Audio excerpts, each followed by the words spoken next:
ආයුබෝවන් කියලා පිළිගන්නවා අදත් අපේ වීඩියෝ එකට. අද අපි මේ විඩියෙන් කතා කරන්නේ වෙබ් කොම්පෝනන්ට් ඩෙවලොප්මන්ට් වල තියෙන සෙෂන් ඇන්ඩ් සෙෂන් ට්‍රැකින් ගැන. එහෙනම් අපි බලමු අපේ මේ විඩියෙන් කතා කරන්න තියෙන දේවල් ගැන. මම මුලින්ම මෙතනින් දාගෙන තියෙන what is session කියලා. ඒ කියන්නේ session කියන්නේ මොකක්ද කියලා දාලා අදහසක් අරගෙන ඉමු අපි. Session is a conversational state between client and server, and it can consist of multiple request and response between client and server. ඒ කියන්නේ මෙතන අපිට multiple request and response ආවොතින් අපේ server එකට web container එක හරහා ඒවා අපිට අඳුරගන්න බැරි වෙනවා මුකුත්ම ක්‍රමයක් තිබුණ නැත්තම් කොහොම කාගෙන්ද ආවේ server එකට කියලා. එතකොට අපිට ඒකට අදාළ කරන response එක ඒ request එකටම යවන්න බැරි වෙනවා. ඒකට solution එකක් තමයි මේ session වලින් තියෙන්නේ. HTTP and web server both are stateless. The only way maintain session when some unique information about the session ID is passed between server and client in every request and response. ඒ කියන්නේ ඕනම request එකක් සහ response එක අපේ මෙන්න මේ session ID කියන එකෙන් අරගෙන අපිට මේකේ අදාළ කරන්නේ multiple විදියට අපිට අඳුරගන්න පුළුවන් හරියටම කාගෙන්ද ආවේ කාගෙන්ද කාටද මේ response එක යවන්න ඕනේ කියලා අපේ web container එකට. එහෙනම් අපි බලමු ඊළඟට මේ session වලට මම example එකක් අරගෙන තිනවා. මේ example එකේදී තියෙන්නේ අපේ shopping අපි හිතමු අපේ website එකේ shopping cart එකක් තියෙන. ඒ කියන්නේ මොකක් හරි දෙයක් අපි buy කරන්න යනකොට ඒකේ item එක අපි cart එකකට දාගන්නවා. අන්නේ cart එකකට දාගන්න එක කොහොමද අපේ අඳුරගන්නේ කියලා කාගේ cart එකේ දෙක තියෙන්නේ කියලා. එතකොට අපි ඒ cart එකට අදාළව ඒ client තමයි එයා buy කරාට පස්සේ අපි ඒ භාණ්ඩය යවන්න ඕනේ. මෙතන shopping cart application should count who is sending the request to add item and in which cart in item has to be added, or who is sending the checkout request so that it can charge the amount to correct client. ඒ කියන්නේ අපි ඒ හරිම කෙනාට තමයි එයා බයිරාට පස්සේ අපි යාට යවන්න ඕනේ amount එක. ඒ කියන්නේ ඒ අදාළ කරන භාණ්ඩේ. එතකොට ඒකට තමයි අපිට ඒ වගේ දේවල් වලට තමයි මේ session කියන එක ඕනේ හරියටම අඳුරගන්න. අපිට මේකෙන් කවුද එව්වේ කියලා, ඒ කියන්නේ client මොන request එකෙන්ද එව්වේ කියලා. එහෙනම් අපි බලමු ඊළඟට මෙන්න මේ විදිහට තමයි session එක works එක කියන්නේ තියෙන්නේ. work කරන්න කියන්නේ මුලින්ම තියෙන්නේ client කියලා මම ඊගලා අරගෙන තිනවා. client request එකක් කරන container එකට ඊට පස්සේ එයා new session එකක් හදනවා. මම මෙතනින් 42 කියලා දාන ID එක normal example එක. ඊට පස්සේ මෙන්න මේ HTTP session එකක් හදලා response කරන මෙතනට cookie එක. ඒ cookie එක ගිහිල්ලා අපේ client ගේ browser එකේ store කරනවා. ඒ විදිහට තමයි එතකොට මේක වෙන්නේ. අපි පළවෙනියටම එනකොට client කෙනෙක් එයාට අදාළ කරන අපේ container එකේ තියාගන්න, කියන්නේ අපේ server එකේ තියාගන්නවා මේ client අදාළ කරන session එකේ cookie එකක් store කරගෙන. එතකොට මේ දෙක අතර සම්බන්ධතාවය අපිට තියාගන්න පුළුවන් මේ client කියන්නේ හරියටම මෙන්න මෙයා කියලා. ඊට පස්සේ session start එක මෙන්න මේ request.get session කියලා තමයි අපි session එක start කරන්නේ. ඒ කියන්නේ අපි මෙන්න මේක පාවිච්චි කරලා තමයි අපි session එක start කරන්නේ. එතකොට මේක ඇතුලේ අපි false කියලා තිබ්බොතින් මේකේ කියන මුලින්ම මේක start කරනකොට session එකක් නැත්තම් අලුතෙන් ඒක session එකක් හදන්න අලුත් session එකක්. එහෙමත් නැත්තම් session එකක් නැත්තම් අලුතෙන් session එකක් හදන්න session එකක් තියෙනවා නම් ඒ session එකම ගන්න කියලා තමයි කියන්නේ. මෙතන එතකොට අපි false කියලා දාලා තිබ්බොතින් එතනින් කියන්නේ අලුතෙන් ඔබ්ජෙක්ට් එකක් හදන්න තියෙන session ඔබ්ජෙක්ට් එකම තමයි පාවිච්චි කරන්න. මෙතන false කියලා දාලා තිබ්බොතින් අපි බලමු ඊළඟට method methods in javax serverlet.http server session class. ඒ කියන්නේ මෙන්න මේක ඇතුළේ තියෙන දේවල් ටික තමයි මම ප්‍රධාන දේවල් ටික අරගෙන තින්නේ. අපිට කෝල් කරන්න පුළුවන් මේ ටික මෙතන set attribute කියන එකෙන් අපිට අලුතෙන් දෙයක් මෙතෙන්ට දාන්න පුළුවන්. එතකොට මෙතන get attribute කියන්නේ get attribute කරන්න පුළුවන් අපිට session.get attribute session.set attribute කියන්නේ session එකේ දාලා අපිට තියාගන්න පුළුවන් මේකට අදාළ කරන දේවල් ටික.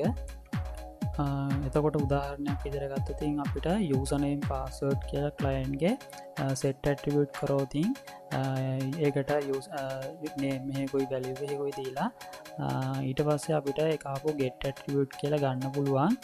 වෙනත් තැනකදී අපිට ඒක හරිද කියලා බලන්න පුළුවන් check කරන්න වගේ.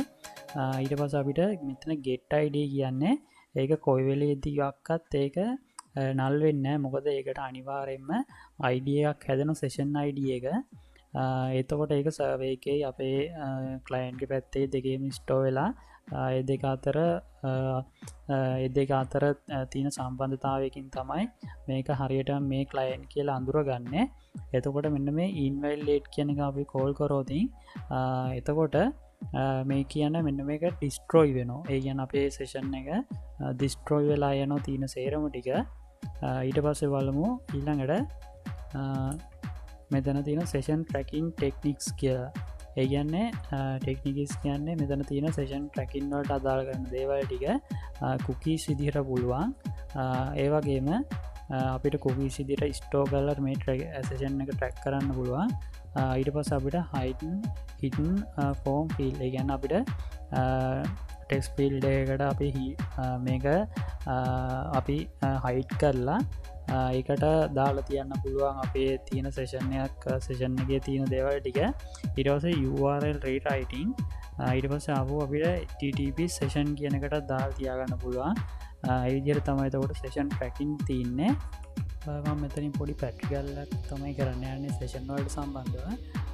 මම එතකොට මෙතන session වලින් මම මෙතෙන්ට name එකයි value එකකුයි දීලා set attribute කරලා මේක session එකකට දාගෙන වෙන serverlet එකකින් මම අරගෙන පෙන්නනවා මෙතන name එකයි value එකයි.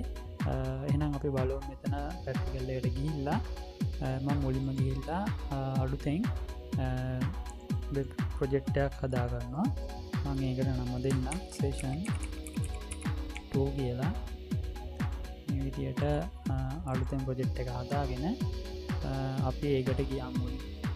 ඒකට ගිහිල්ලා මම ඒකට මේ විදිය right click කරලා new ගිහිල්ලා මෙතනින් standard deployment descriptor එකක් හදන. ඒ කියන්නේ web.xml එකක් හදනවා. මේ විදියට web.xml එකක් හදාගෙන අපි යන් මෙන්න මෙතනින් source package ගිහිල්ලා මම servlet එකක් හදනවා ඒ කියලා. මේ විදියට මම servlet එකක් හදනවා. ඒක ඇතුළේ තියෙන ටික මම අයින් කරලා දානවා. අපිට ඒ ටික වැඩක් නැති නිසා දැනට මේ විදියට ඒ ටික අයින් කරලා මම doget කියන method එක මම මෙතනින් call කරගන්නවා. override කරගන්නවා. හරි එහෙනම් අපි මෙතනින් මුලින්ම ගමු http session මෙන්න මේ පැකේජ් එකට අදාළ කරන ඒවා ඔයගොල්ලෝ තරගන්න. මම මෙතනින් නම දෙන්නම් session සමානයි request dot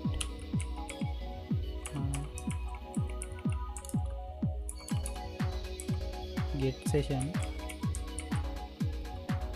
කියන මෙන්න මේක මම විදිහට අරගෙන ඊට පස්සේ මම දාගන්නවා මෙතනින් session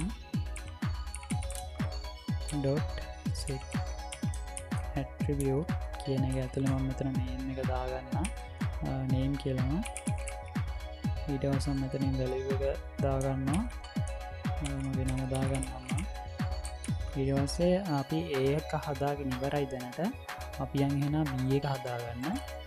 මම ආයෙ ගිහලා servlet එකක් හදාගන්නවා.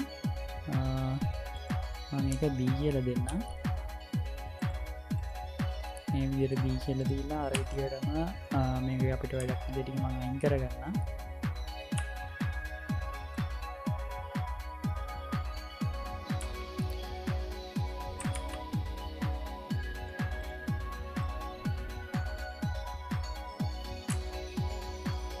ඒකෙත් මං do get කියන ඕවර්රයිඩ් කරගන්නවා.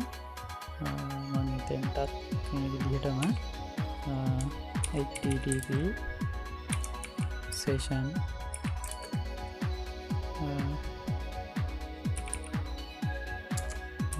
session සමානයි request එක එකත් rename කරගන්න.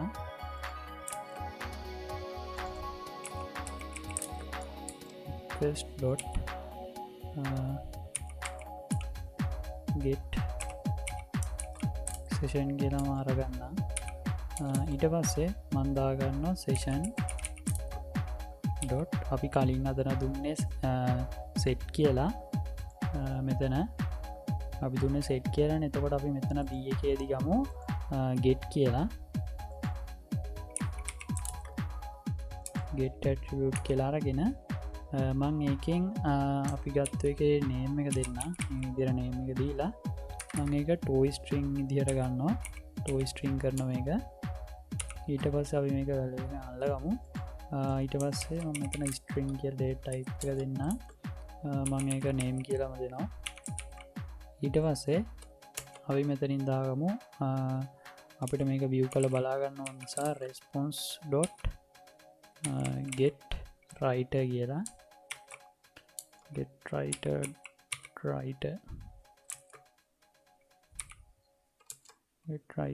name කියලාම අරගමු. එතකොට අපි දැන් හදාගෙන ඉවරයි. මේක අපි ගිහිල්ලා මෙන්න මේ B කියන එකට මුලින්ම request එකක් දාලා බලමු අපිට මොකද්ද පෙන්වන්නේ කියලා. මේ B කියන එකෙන් අපි මේ විදිහට කෙලින්ම B කියන එකට request කරෝදින් මෙන්න මේ විදිහට server එකක් තමයි එන්නේ 500 array එක. අපි ඊට පස්සේ අපි ඒකට request එකක් දාලා බලමු. මේ විදිහට ඒකට දැම්මට පස්සේ ඒකේ මොකුත් අපිට පෙන්වන්නේ කියලා නැහැ. අපි එතනින් කරලා තින්නේ session එකට දාලා විතරයි අපේ value එක. අපි එතකොට දැන් මෙන්න මේ B කියන එකට අපි request එකක් කරලා බලමු. එතකොට දැන් පෙන්නනවා ඔයගොල්ලෝ බලා ගන්න පුළුවන්. මම දාගත්ත එකේ name එක මේ විදිහට value එක බලාගත්තා Bimsara කියලා. එතකොට ඒ විදිහට තමයි අපේ practical එක කරගන්නේ මේ session කියන එකේ. එහෙනම් අපි ඊළඟ වීඩියෝ එකෙන් නැවත හම්බෙමු.